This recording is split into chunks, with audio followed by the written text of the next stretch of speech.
Jadi nggak ceritanya gitu. Jadi orang Yahudi itu punya keyakinan karena mereka ini turunan Nabi Yakub sehingga agama mereka benar dan kastanya lebih tinggi. Kados Alawiyin teng Syria saat ini nuwakal nakal, ngakuan diri Rasul nuwakal nakal. Semulai ngaji hadis-hadis yang mereka mesti mlebu swarga macam-macam. Yang kan wonten jeneng hadis Al-Bait. Terutama sing versi Syiah itu ekstrem dengan Al-Kafi di hadis Al-Bait.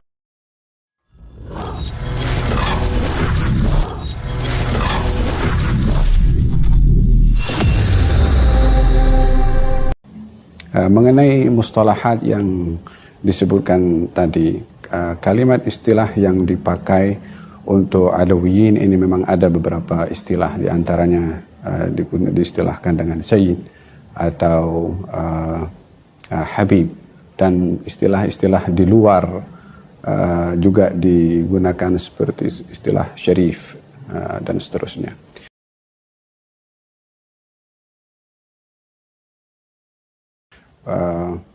Kalau kita lihat di dalam sejarah, kalimat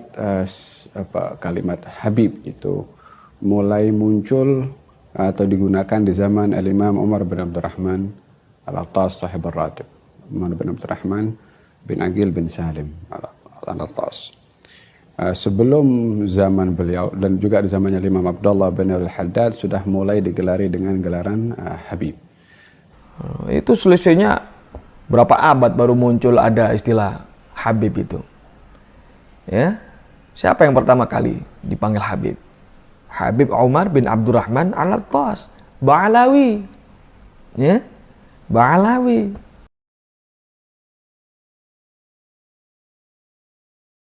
Tapi sebelumnya gelaran-gelaran yang dipakai untuk Alawiyin selalunya digunakan dengan gelaran Syekh, seperti Syekh Abu Bakar bin Salim, tapi tidak dikenali dengan Habib Abu Bakar bin Salim, atau Syekh Abdurrahman As-Saggaf, tidak dikenali dengan Habib Abdurrahman As-Saggaf. Syekh Umar Al-Muhdhar tidak dikenali dengan Habib Umar Al-Muhdhar, tapi Syekh Umar Al-Muhdhar.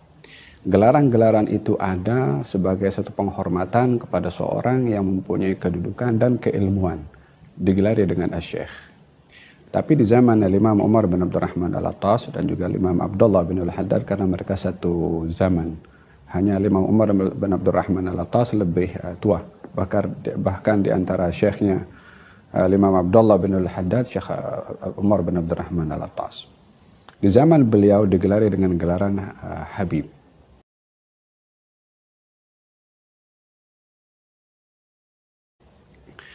Kemungkinan besarnya diambil daripada hadis Nabi Muhammad SAW yang menjadi hak kepada Ahlul Bait itu adalah dikasihi, dan arti Habib itu salah satunya adalah yang dikasihi atau yang dicintai, daripada isim maf'ul Habib. Diambil dari hadis Nabi Muhammad SAW, ahibbullah lima yaghdukum bihi min ni'amih wa ahibbuni lihubbillah wa ahibbu ahla baiti lihubbi. Cintai Allah karena Allah beri nikmat, cintai aku karena cintamu pada Allah, dan cintai ahli keluarga aku karena cinta kamu pada aku, kata Nabi. Maka perintah untuk mencintai inilah dengan kalimat ahibbu. Maka ketika memanggil daripada Ahlul Bait atau Dzurriyyah Al-Alawiyin dengan kalimat Habib, semata-mata untuk menunjukkan yang dicintai atau yang dikasihi, dan itu adalah bahagian daripada yang diminta di dalam syarak untuk mencintai Ahlul Bait. Ini gelaran Habib.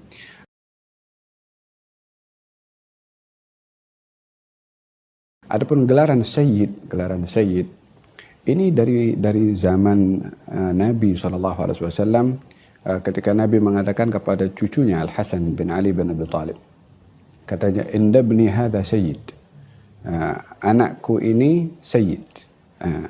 Dan Allah akan menjadikan beliau, Al-Hasan bin Ali, sebab perdamaian dua kelompok yang berselisih. Ketika Nabi menyebutkan Al-Hasan bin Ali dengan gelaran Sayyid, di situ menunjukkan adanya satu pengiktirafan atau pemberian nama daripada Nabi sendiri kepada zurriyahnya dengan gelaran As-Sayyid. Walaupun secara bahasa arti Sayyid itu man sada qaumahu, yakni orang yang memimpin kaumnya. Tetapi kepada Hasan bin Ali bin Abi Thalib diberikan secara khusus oleh Nabi. Daripada situ gelaran Sayyid ini menjadi menjadi identik dengan zuriyah Nabi Muhammad SAW, baik daripada Al Hasan atau daripada Al Husain. Adapun kalimat Al-Alawiyin atau Ba'alawi, Habib itu panggilan Habib mulai tahun berapa? Dari dulu zuriyah Rasul itu Sayyid Syarif. Sayyid itu Rasul sendiri loh yang mengatakan, Innal Hasan wal Husain sayyida syababi ahlil jannah. Sayyid, bukan Habib. Mainlah sekali-sekali keliling Arab sana, di sana, di seluruh belahan dunia Arab, seluruh zuriyah Rasul itu panggilannya Sayyid Syarif, baik dari Sayyidina Hasan maupun Sayyidina Husain. Bukan Habib Hasan, bukan Habib Husain. Sayyid, bedalah.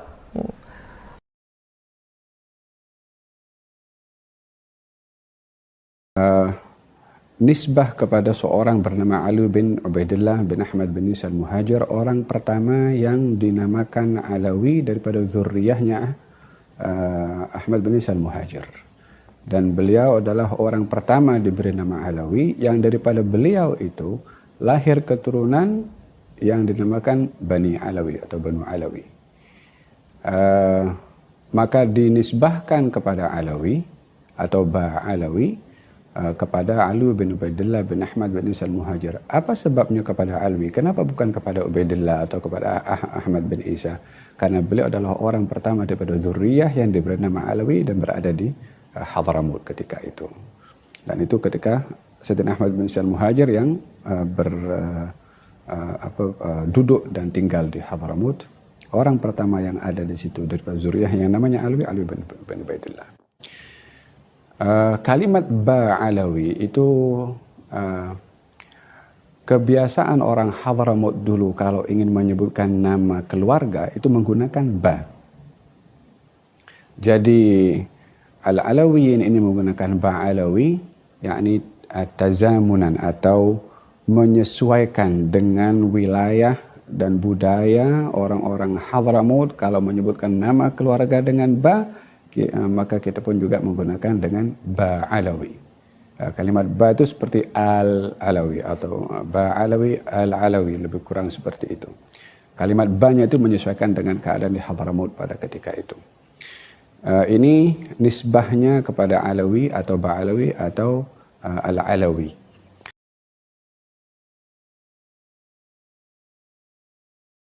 Adapun kalimat Al-Alawiyin atau Al-Alawiyun, ada persepsi yang menyamakan dalam sejarah kalimat Alawiyin ini walaupun mempunyai makna yang berbeda. Kalau Alawiyin secara bahasa dan di dalam sejarah umum yang kita kaji merujuk kepada semua keturunan Sayyidina Ali bin Abi Thalib, maka dikatakan Alawi, yakni pencinta, baik itu pencinta atau zuriyahnya. Kalau dikatakan ini golongan Alawiyin zaman dulu ya, maka dilihat sebagai pencintanya Ali bin Abi Thalib atau keluarga dan keturunan Ali bin Abi Thalib radhiyallahu anhu karramallahu wajhah.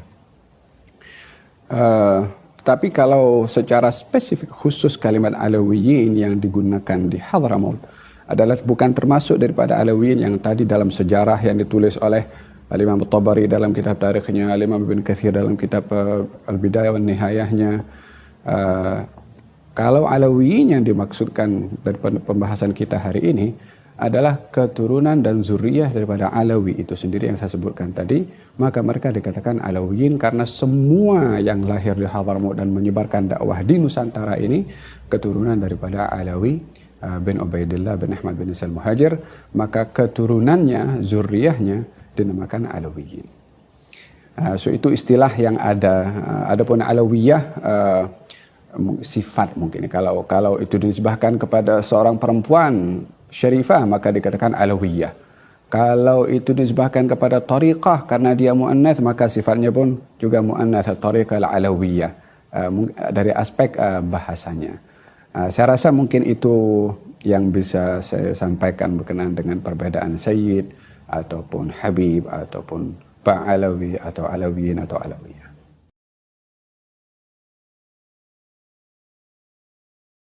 Beda, Habib itu panggilan Habib mulai tahun berapa?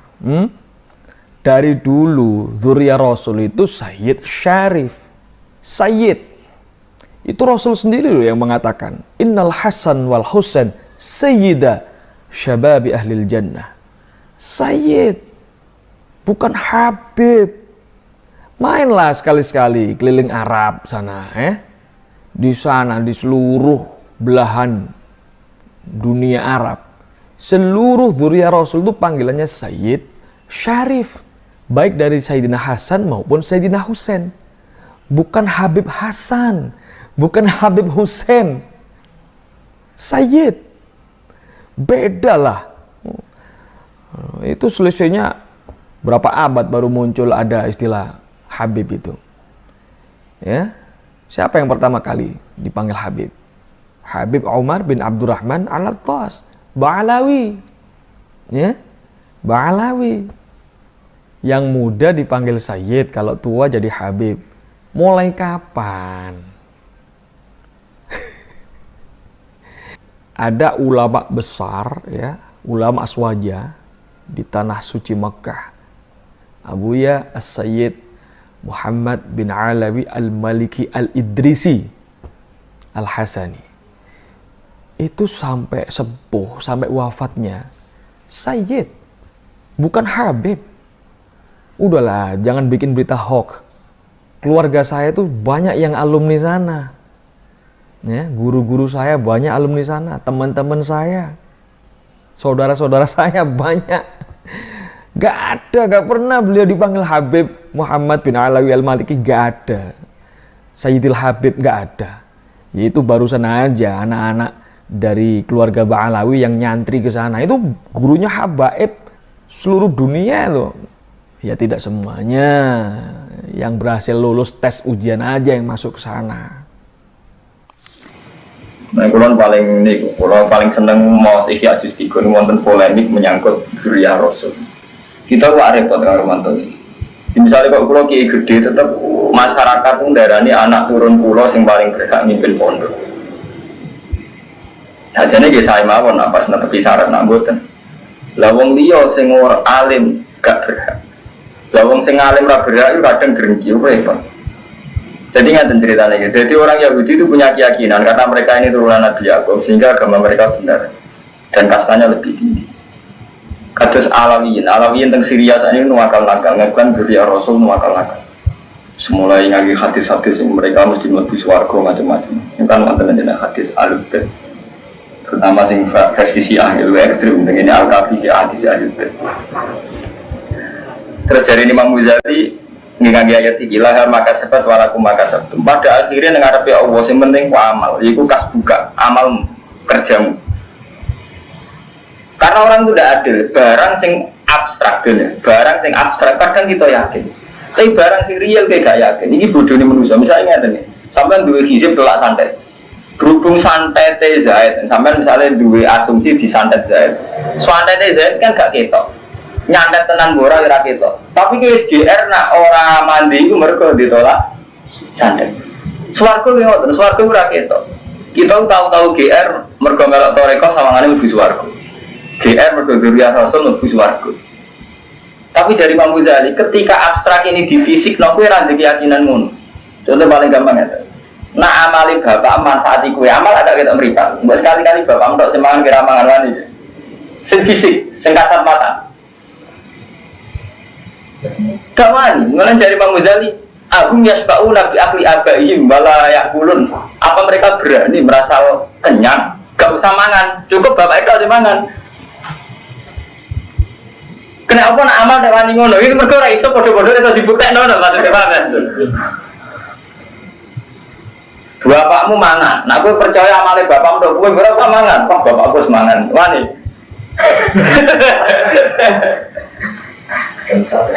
Jangan-jangan hanya karena jangan-jangan kita ini tertipu karena enggak kelihatan dari Imam Ghazali. Memang mungkin kita ini sering ngoten. Bapak walim alama terkenal wali terus kita mantap ke foto. Nyata ini bodoh tenan narasi ulah dipikir. Karena apa? Gak ketok. Jadi barang gak ketok riskan sirik. Jadi wow.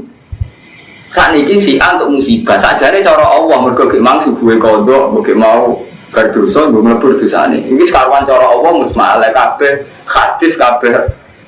Kitab sepakat nak wong mukmin kena musibah ngurangi dosane wis jelas cara Nabi. Tapi GR berhubung wong iku mang duwe masalah mek kowe GR mak ora kowe. Lha dek sampean pikir mergo barang ra ketok.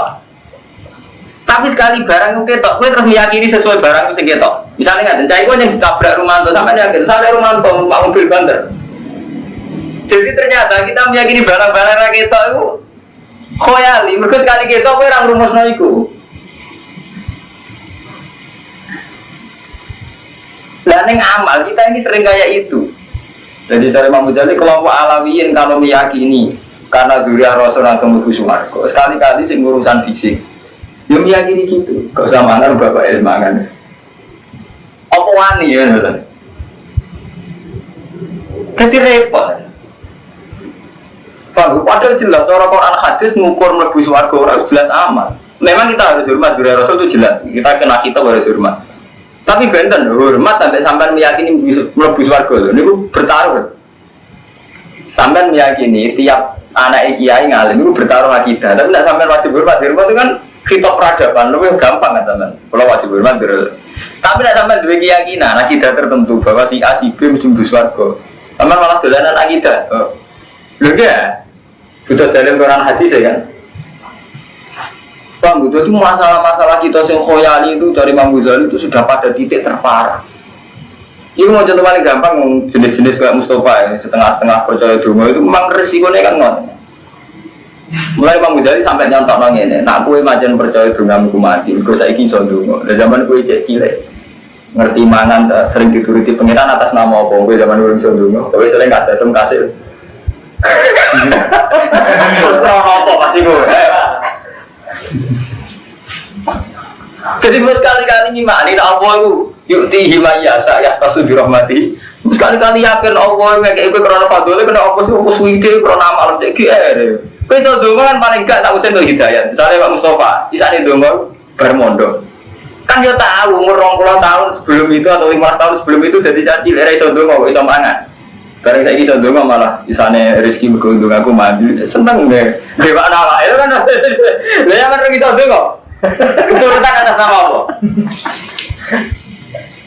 Mulai bener corong sufi kan jelas. Duh, mau itu ibadah titik. Duh, mau nunjukno kita istiqor ilawo titik. Nyaman kan? Urip sama Allah. Beres kan malah nyaman kan? Semuanya macam mendewakan diri sendiri. Akhirnya kita harus sujud kabeh, kacung kabeh. Ini ngaji rahatam ngadun bareng ngaji. Lagi nanti pikir wonten lha iku sebenarnya semua. Wis karupan urusan rezeki itu jelas. Wa ma min dabatin fil ardi ta'ala wa rizquha. Jadi urusan Allah. Jadi Allah wis ngilani urusan rezeki ku aku. Ka ono wong dawuh ora ono dabah sing gelem ndonga mbek aku kecuali tak ora ono. Ora. Ayo dari mau jadi kapan?